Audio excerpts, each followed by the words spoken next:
Buenas noches, bienvenidos al Criminalista Nocturno.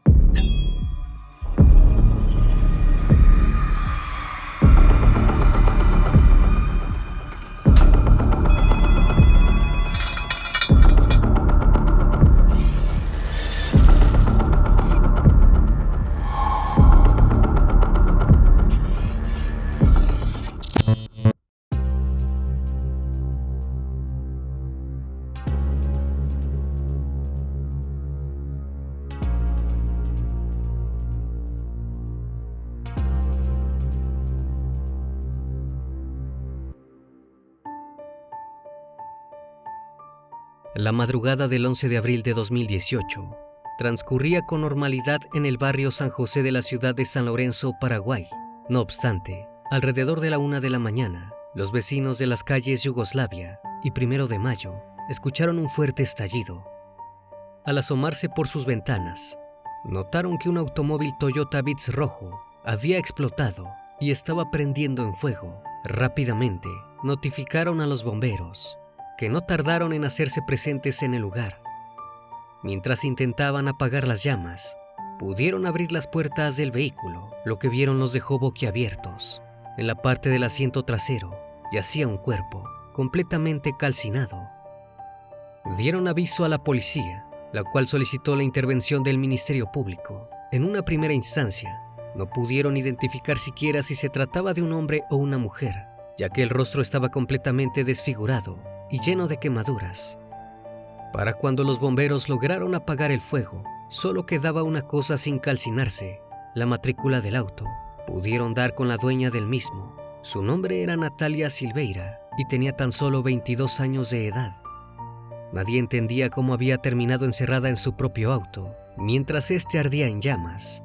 La situación era tan insólita que ni su madre la creía.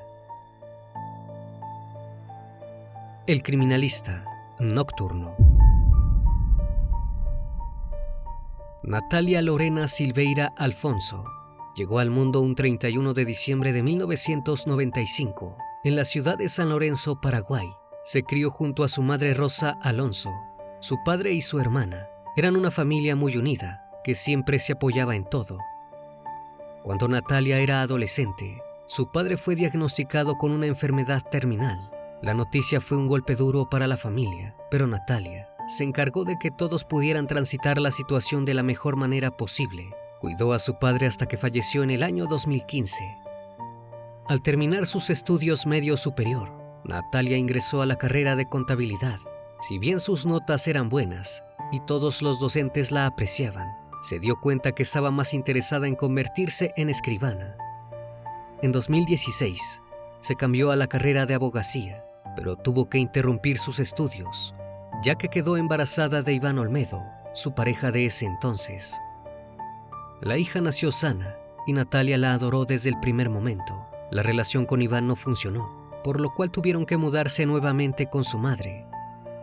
El dinero no le alcanzaba y tuvo que dejar la universidad para trabajar. Paralelamente, comenzó a tomar cursos de maquillaje y peluquería. Siempre estaba aprendiendo algo nuevo.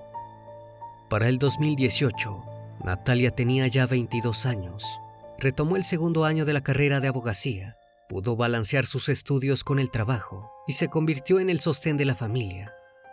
Su rutina solía consistir en ir a la universidad, luego al trabajo y finalmente volvía a su casa para estar con su hija. Cuando la pequeña dormía, Natalia se ponía a estudiar. A pesar de lo atareada que era su vida, Natalia encontraba tiempo para salir con sus amigos e incluso llegó a salir con alguien. No obstante, le dijo al muchacho que quería ir lento, ya que sus experiencias anteriores no habían sido las mejores. El 10 de abril de 2018, Natalia se despidió de su madre y su hija, como todas las mañanas. Era viernes, lo cual significaba que luego del trabajo se vería con sus amigos. Prometió regresar en la noche, pero esto nunca sucedió. Las horas pasaron y Rosa comenzó a preocuparse por la ausencia de su hija. Intentó comunicarse con ella por celular, pero no obtuvo respuesta. En la madrugada recibió un llamado de un número que desconocía. Respondió. Era la policía. Le notificaron que habían encontrado un cuerpo completamente calcinado. dentro de un Toyota Vitz rojo. Al revisar la patente, notaron que pertenecía a su hija. Rosa no quiso escucharlos. Dijo que Natalia probablemente había sufrido un robo y que la persona dentro del auto no era ella. Los policías, preocupados ante el estado de negación de la mujer, le insistieron en que se acercara a la morgue judicial. Completamente en shock, la mujer se trasladó hacia el edificio. Una vez allí, pudo ver el cuerpo y su corazón tuvo que aceptar lo que su cabeza ya sabía. Se trataba de Natalia. Tenía un piercing en la lengua y tenía un tatuaje que eran inconfundibles. A pesar de lo terrible de la situación, Rosa pudo recuperar la compostura y preguntó cuál había sido la causa del deceso. La médica forense Liliana Bogarín, quien había llevado a cabo la inspección del cuerpo, explicó que el fallecimiento se había dado por una asfixia causada por edema agudo de pulmón y por el posterior calcinamiento. Pero esto no era todo. Natalia también había sufrido un impacto de bala en el cráneo, lo cual daba a entender que se encontraba inconsciente cuando pereció calcinada. Estaba claro que alguien había encerrado a Natalia en el auto. Tanto su madre como los policías tenían una misma incógnita: ¿quién había sido capaz de realizar un acto tan siniestro? Los agentes revisaron las cámaras cercanas a las calles de Yugoslavia y 1 de Mayo, donde habían encontrado el auto de Natalia. En las mismas se podía ver como un hombre delgado, de cabello negro y con anteojos cuadrados, se acercaba al vehículo de Natalia con una bolsa blanca. Luego se subía al auto y lo hacía retroceder. A las 18:38 se bajó de nuevo y se subió a un Toyota Corolla gris con matrícula BXU 473. Finalmente, se alejó mientras sucedía la explosión. Decidieron revisar el resto de las cámaras del barrio, sobre todo la de las estaciones de servicio, para poder dar con el lugar donde el hombre compró el combustible y así obtener más información respecto a su identidad. Dieron con las cámaras de un surtidor llamado Barcos y Rodados, ubicado sobre la calle Julia Miranda Cueto y General Genes. Allí observaron cómo el mismo hombre había estado cerca de 20 minutos dentro del local. Si bien la información fue útil, no bastó para dar con el sospechoso. Ni la madre ni la hermana de Natalia pudieron reconocerlo. Los agentes dieron entrevistas a varias personas para poder elaborar un relato sobre lo que había ocurrido la noche anterior. El primer entrevistado fue el novio de la joven. Dijo que habló con Natalia alrededor de las 7:30 de la noche, porque habían quedado para verse, pero ella le respondió que primero debía asistir a una reunión de trabajo. Si bien al joven le llamó la atención que Natalia tuviera un asunto laboral tan tarde, prefirió no hacerle más preguntas. Se estaban viendo hace poco y no quería incomodarla. Fue rápidamente descartado como posible sospechoso. Ese mismo día, hallaron en el cruce de Bartolomé de las Casas y Guarines de Asunción el automóvil Toyota Corolla gris que había huido del lugar. El mismo pertenecía a Ulises Núñez. Esto le pareció completamente extraño a la familia de Natalia. Jamás habían oído hablar de él. Horas más tarde, entrevistaron a un hombre que trabajaba como seguridad en un motel llamado Roxy, muy cerca de donde se había encontrado el vehículo. Le mostraron fotografías de Ulises y del automóvil de Natalia. El empleado reconoció tanto al joven como al vehículo y aportó un dato nuevo a la investigación. Natalia iba con regularidad al motel. Pudieron hablar con una empleada de limpieza. La misma dijo que recordaba haber visto a Ulises, pero que había entrado solo. Cuando limpió la habitación, la misma estaba completamente pulcra. Lo único que había era una botella de Sprite. La habitación fue sometida a pruebas de luminol, las cuales arrojaron que no había sangre en el piso. Estaba claro que la agresión no había sido cometida dentro del motel. Los agentes decidieron que era hora de ir al domicilio del sospechoso, pero una vez que llegaron, descubrieron que él no se hallaba allí. Rastrearon el movimiento de sus tarjetas y notaron que había tramitado pasajes a las 5 de la mañana para viajar a Buenos Aires, desde las 11 del mediodía, que se encontraba prófugo. Al día siguiente de lo ocurrido con Natalia, la radio 970 AM de Paraguay recibió una llamada por demás reveladora. Quien hablaba era Ulises Núñez, un hombre de 28 años, que era trabajador de esa radio. Confesó algo que lo tenía inquieto. Había asesinado a Natalia Silveira, la chica de la cual todos los medios estaban hablando. Se dispuso a narrar su versión de los hechos. Ulises conoció a Natalia en 2016, cuando se hicieron amigos por Facebook. Él vivía en Asunción, pero viajó a San Lorenzo para conocerla en persona. Luego de verse en varias ocasiones, el muchacho quedó completamente enamorado. Pero la felicidad duró poco, ya que un día, mientras miraba un grupo de WhatsApp de servicios de acompañantes, descubrió que varios hombres también se habían acostado con ella. Algunos incluso compartieron fotografías suyas. Esto lo enojó mucho. No podía creer que la chica con quien él salía se veía con otros hombres a cambio de dinero. En sus palabras, se preparó para reaccionar. Siguieron teniendo citas. En varias ocasiones le preguntó si ella se veía con otros hombres, pero Natalia siempre lo negó. Ulises ya tenía planeado asesinarla. Incluso cargaba siempre un arma, pero nunca llegó a darle uso. Mientras tanto, los hombres del grupo de WhatsApp seguían compartiendo sus experiencias con Natalia. En abril de 2018, Ulises decidió que ya había aguantado suficiente. El 9 de ese mismo mes, Ulises pactó un encuentro con Natalia. Se verían a las 5 de la tarde.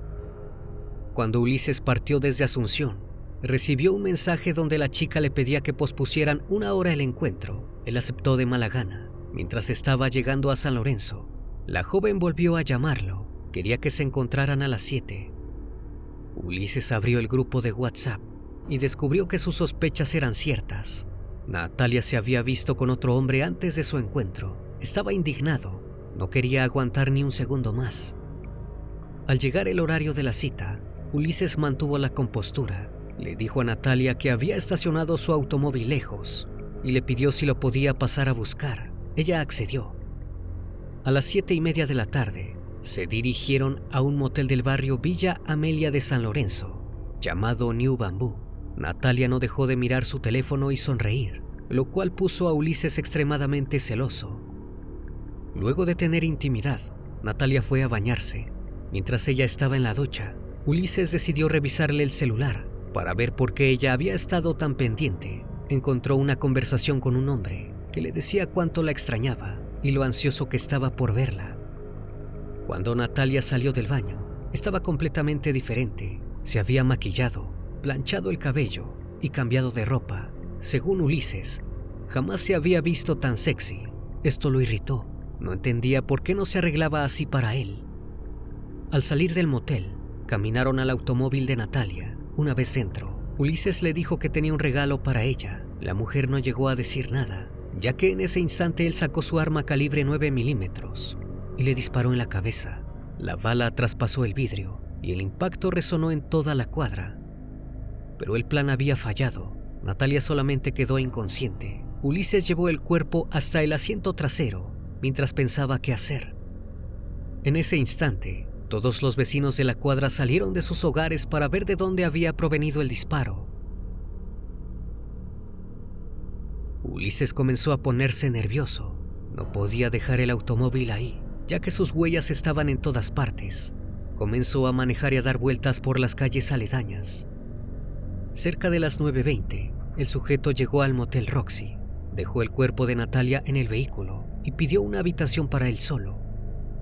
Una vez dentro, se dirigió al baño para vomitar. Luego se cambió, intentó lavar la ropa que tenía puesta y llamó a servicio a la habitación. Tomó un Sprite y meditó cuál sería su siguiente movimiento. 1 hora y 10 minutos después, Ulises volvió a subir al auto de Natalia. Ella seguía inconsciente. Condujo hacia una zona oscura de la ciudad, no muy distante de donde había dejado su propio auto. A las 12:45, estacionó el vehículo y se bajó. Fue caminando hasta un surtidor del emblema Barcos y Rodados, ubicado sobre la calle Julia Miranda Cueto y General Genes. Entró y dio vueltas durante 20 minutos, hasta que decidió cargar combustible por un valor de 15,000 guarines en un bidón. Acto seguido, el hombre volvió a subir al auto y manejó hacia las calles 1 de Mayo y Yugoslavia. Una vez que había estacionado, cerró la puerta y arrojó la llave a un baldío. Agarró del baúl el bidón con combustible y roció el auto. Finalmente le prendió fuego con Natalia dentro. Rápidamente, se dirigió a su vehículo y huyó del lugar, perdiéndose en la noche. Esa misma madrugada, Ulises fue hasta la terminal de ómnibus de Asunción. donde adquirió un pasaje en la agencia Nuestra Señora de la Asunción, con destino a Buenos Aires, Argentina. Llegó a Puerto Falcón ese mismo 11 de abril, a la 1:52, pero su conciencia no lo dejaba en paz. A pesar de que la conductora del programa estaba completamente atónita, siguió la entrevista como si nada pasara. Lo único de lo que se cercioró fue de que estuviera siendo grabada. Cuando Ulises concluyó su historia, la locutora le preguntó si pensaba entregarse, a lo cual él respondió entre sollozos: asesiné a una persona y me voy a pudrir en la cárcel. ¿Qué garantías me ofrecen? Sí o sí voy a ir preso y me van a reventar. Luego de que la llamada concluyó, la conductora se comunicó con la policía para mostrarles la entrevista. La declaración de Ulises era coincidente con los videos captados por la cámara de seguridad. Estaba claro que era el culpable. Fabio Sanabria, oficial al mando del operativo, dio la orden para que se iniciara la búsqueda en Argentina para capturar a Ulises. La misma no duró mucho, ya que el 14 de ese mismo mes, Ulises solicitó comunicarse con la comisaria Elisa Ledesma, jefa de Relaciones Públicas de la policía. Le pidió que acudiera hasta la zona primaria de Puerto Falcón. Una vez allí, el hombre confesó el crimen a la jefa de la policía, tal cual lo había hecho en la radio. Ese mismo día fue arrestado y posteriormente trasladado hasta la sede de investigaciones de la policía. A pesar de que Ulises había confesado ser el autor del crimen, la opinión pública no lo condenó completamente. En los medios se decía que él era un joven callado, de familia cristiana y muy trabajador. Incluso había sido monaguillo y estudió durante un tiempo para ser sacerdote. Su madre era conocida en Asunción por ayudar a mujeres en condición de calle y a damas de compañía. A estas últimas las incentivaba a cambiar el rumbo de su vida. Fue entonces que se generó una especie de empatía para con el hombre. El hecho de que los periodistas se refirieran a Natalia como la novia de Ulises tampoco ayudaba. Muchas personas comenzaron a opinar que Natalia era una oportunista que había jugado con el corazón del joven.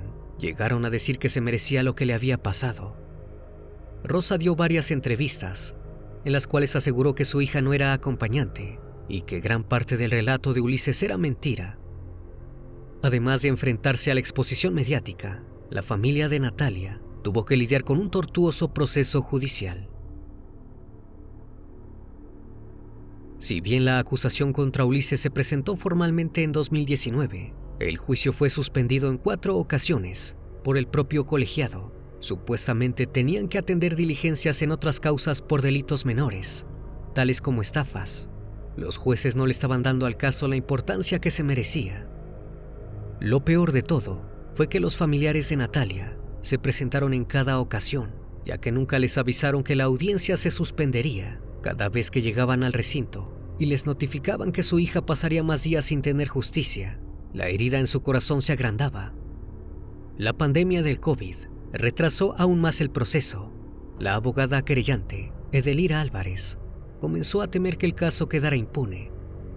Recién el 9 de diciembre de 2021 dio comienzo el juicio en el Distrito Central de Fernando de la Mora. El tribunal de sentencia estaba presidido por el magistrado Javier Zapena e integrado por Liz Ramírez y Leticia Fracci. Ambos estaban de acuerdo en que había pruebas fehacientes que mostraban que Ulises había disparado a Natalia para luego encerrarla en el vehículo y prenderle fuego con ella dentro. Indicaron que él estaba completamente obsesionado y que había actuado solo. Lejos de mostrarse frío y distante, Ulises utilizó su derecho a declarar. Subió al estrado para pedir perdón a la familia de Natalia y a todas las mujeres que pudieran haberse sentido identificadas. La defensa utilizó el discurso que tanto había resonado en los medios. Dijo que Ulises era un joven estudioso y trabajador que había cometido un error. Pidió que la condena fuera solamente de 10 años, mucho menos de lo estipulado para este tipo de casos. Esto causó una completa indignación de parte de Rosa, quien acotó que su hija también era estudiosa y trabajadora, pero a diferencia de Ulises, no había cometido ningún crimen. A pesar del intento de manipulación de parte de la defensa, el Tribunal de Apelación Penal de Central sentenció a Ulises a 30 años de cárcel por el caso de Natalia. El defensor del sujeto presentó un recurso de apelación. Argumentó diciendo que las pruebas no eran suficientes solicitó que se realizase otro juicio e incluso llegó a pedir la absolución de su cliente. Edelira se mostró completamente indignada ante este pedido. Dijo que solicitar la nulidad y volver a realizar el juicio implicaba someter nuevamente a la familia de Natalia a un proceso doloroso. El 20 de ese mismo mes, los camaristas concordaron en que el tribunal de sentencia había establecido una sanción penal conforme a derecho, encuadrada dentro del marco penal previsto para el hecho punible de feminicidio. Se habían respetado los principios de la sana crítica, las máximas de la experiencia y los principios de la ciencia, a fin de llegar a la conclusión arribada, hallándose el fallo apelado penalmente justificado. Los camaristas María Teresa González, Fabriciano Villalba y Lourdes Cardoso de Velázquez, del Tribunal de Apelación Penal, volvieron a confirmar la condena a 30 años de cárcel para Ulises. Natalia puede descansar en paz, aunque no así su familia. Tanto Rosa como su hermana la extrañan todos los días. Su hija, que ya tiene 7 años, vive actualmente con su padre. Si bien ve constantemente a su abuela y crece en un entorno lleno de cariño, siempre le faltará su madre. Este caso deja en evidencia diversas situaciones. Por un lado, el obsesionarse con alguien creyendo que es de su propiedad es un error muy común en las relaciones que muchas parejas suelen cometer. La estigmatización del trabajo de Natalia, que derivó en que muchas personas estuvieran de acuerdo con lo ocurrido, demuestra también que siempre se debe ser sincero y nunca jugar con los sentimientos de otra persona. Si bien nada justifica el actuar de este sujeto, no todos canalizamos nuestras emociones de la misma forma y de buena manera. Hay una línea delgada entre el bien y el mal, y cuando se cruza este umbral, pueden ocurrir hechos terribles.